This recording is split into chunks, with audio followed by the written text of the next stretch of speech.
विशाल, जिस तरह से दूसरे दलों के नेताओं को पार्टी में शामिल कराया गया और अब आखिरकार उनको चुनावी मैदान में उतारा गया, निश्चित रूप से आम आदमी पार्टी एक अपनी अलग स्ट्रेटेजी बनाकर के चुनावी मैदान में उतरती हुई नजर आ रही है, अपने योद्धाओं को चुनावी मैदान में उतार रही है। लेकिन सवाल ऐसे में ये भी खड़ा हो रहा है कि दूसरे राजनीतिक दलों से जो नेता आम आदमी पार्टी में हाल ही में शामिल हुए हैं, उनको इतनी तवज्जो क्यों दी जा रही है? क्या पार्टी के आला कमान को अपने नेताओं पर इतना भरोसा नहीं रहा, या दूसरे दलों को भेदने के लिए, उनके चक्रव्यूह को तोड़ने के लिए अब उन्हीं के खिलाफ उन्हीं के विभेषणों का इस्तेमाल किया जाएगा? और देखिए, ये एक स्ट्रेटेजी जो है सभी राजनीतिक दलों के द्वारा अपनाई जाती है। अगर कोई नेता किसी दूसरी पार्टी का नेता तोड़कर अपने में शामिल करता है तो वो उसके साथ जो है अपने तमाम समर्थक, अपने सभी वर्ग को अपने साथ दूसरी पार्टी में साझा करता है। जैसे अभी अगर उदाहरण के तौर पर हम रमेश पहलवान की बात करें तो जो कि कस्तूरबा नगर विधानसभा से आते हैं, उनका रेसलिंग जगत में काफी बड़ा नाम है। तो कह सकते हैं जो रेसलिंग फेडरेशन है, जो कस्तूरबा नगर के आसपास जितने भी अखाड़े हैं, पहलवान है, वहां पर जितने लोग इस समुदाय से आते हैं, वो भी कहीं ना कहीं अब उनके रमेश पहलवान की से इंस्पायर होकर आम आदमी पार्टी की तरफ से अपना रुख अपनाएंगे। तो जो विधानसभा चुनाव है, इसमें इसका काफी असर देखने को मिलता है। जो भी नेता किसी दूसरी पार्टी को छोड़कर अन्य पार्टी में जाते हैं और उन्हें टिकट भी मिल जाता है चुनाव लड़ने के लिए, तो काफी ज्यादा असर यहाँ पर वोट बैंक पर भी पड़ता है। बिल्कुल विशाल, हालांकि विधानसभा चुनाव की तारीखों का ऐलान नहीं हुआ है, लेकिन जिस तरह से अलग अलग रणनीतियां राजनीतिक दलों की देखने को मिल रही हैं, त्रिकोणीय मुकाबला होता हुआ नजर आ रहा है। क्योंकि हाल ही में कांग्रेस की तरफ से भी 21 उम्मीदवारों की पहली सूची सामने आई,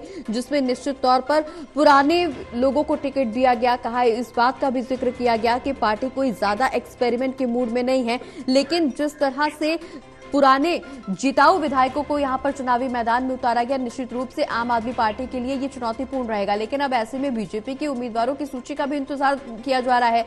लेकिन जिस तरह से आम आदमी पार्टी ने अब 70 की 70 विधानसभाओं पर अपने उम्मीदवारों की घोषणा कर दी है, पार्टी का अगला कदम क्या होगा? क्योंकि राजनीतिक हलचल अब बढ़ती हुई नजर आ रही है। चुनावी तारीखों का ऐलान नहीं हुआ है, लेकिन जिस तरह से फेरबदल यहां पर देखने को मिल रहा है, जिस तरह से घटनाक्रम यहां पर सियासी देखने को मिल रहा है, निश्चित तौर पर आने वाला चुनाव बेहद दिलचस्प होता हुआ नजर आ रहा है। बिल्कुल, देखिए, जैसा कि आपने कहा कि कांग्रेस ने भी अपने जो 21 उम्मीदवारों की सूची जारी करी है। अक्सर ये होता था कि चुनाव की घोषणा के बाद ही कांग्रेस पार्टी सबसे लास्ट में अपने उम्मीदवारों का ऐलान किया करती थी, लेकिन इस बार उन्होंने जो है काफी पहले ही अपने 21 उम्मीदवारों का ऐलान कर दिया है। वहीं आम आदमी पार्टी की बात करें तो उन्होंने चुनाव की घोषणा से पहले अपने सभी उम्मीदवारों का ऐलान यहाँ पर कर दिया है। सबसे पहली सूची भी आम आदमी पार्टी के द्वारा जारी की गई थी। तो अब सबकी नजरें जो है, सबकी निगाहें बीजेपी की लिस्ट पर टिकी हुई, क्योंकि बीजेपी में भी लगातार जो है मंथनों का दौर जारी है।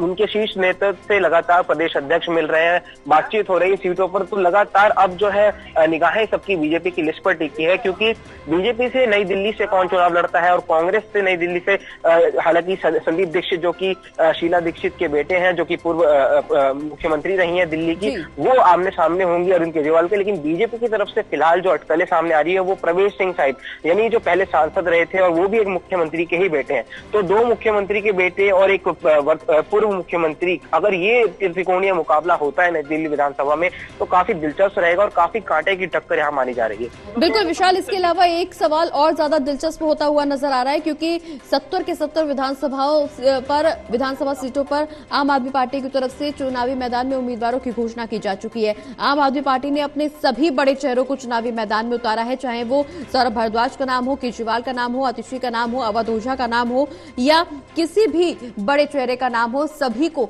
यहां पर जगह मिली है। पार्टी ने इसमें कोई एक्सपेरिमेंट नहीं किया है। वहीं दूसरी ओर अगर हम कांग्रेस का जिक्र करें तो कांग्रेस ने प्रदेश अध्यक्ष देवेंद्र यादव को चुनावी मैदान में उतार दिया है, पहली ही सूची में उनका नाम शामिल किया गया।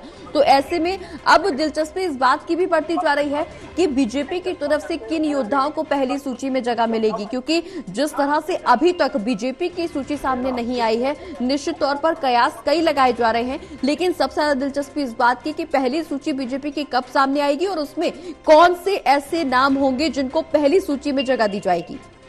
जी देखिए, अगर बीजेपी सूत्रों की माने तो उनका कहना है कि हम कोई भी जल्दबाजी में फैसला नहीं लेने वाले हैं और काफी गहन अध्ययन के बाद, सोच विचार के बाद ही जो है अपने नेता हम मैदान में उतारेंगे। और बीजेपी ये भी आश्वस्त है कि अगर वो उनके जो 70 चेहरे होंगे वो सभी सीटों पर जीत दर्ज कराने के लायक होंगे। तो यानी अब कह सकते हैं बीजेपी काफी मंथन कर रही है, सोच विचार कर रही है अपने उम्मीदवारों के ऊपर। तो ऐसे में नई दिल्ली विधानसभा सीट काफी महत्वपूर्ण हो जाती है, क्योंकि नई दिल्ली से अरविंद केजरीवाल लड़ रहे हैं और कांग्रेस से जो है संदीप दीक्षित लड़ रहे हैं। तो बीजेपी को भी एक ऐसा ही चेहरा जो सबसे हटके हो, सबसे अलग हो, उसको नई दिल्ली से उतारना पड़ेगा ताकि वो अरविंद केजरीवाल और संदीप दीक्षित का मुकाबला कर सके। क्योंकि अभी यहाँ पर बीजेपी पे कह सकते हैं एक प्रेशर भी बन रहा है, क्योंकि दोनों जो मुख्य पार्टियां हैं उन्होंने अपने उम्मीदवारों के नाम घोषित कर दिए हैं। हालांकि कांग्रेस ने अभी पहली सूची ही जारी करी है, लेकिन बीजेपी अभी बिल्कुल भी पीछे नजर आ रही है, क्योंकि एक भी सीट उन्होंने जारी नहीं करी है।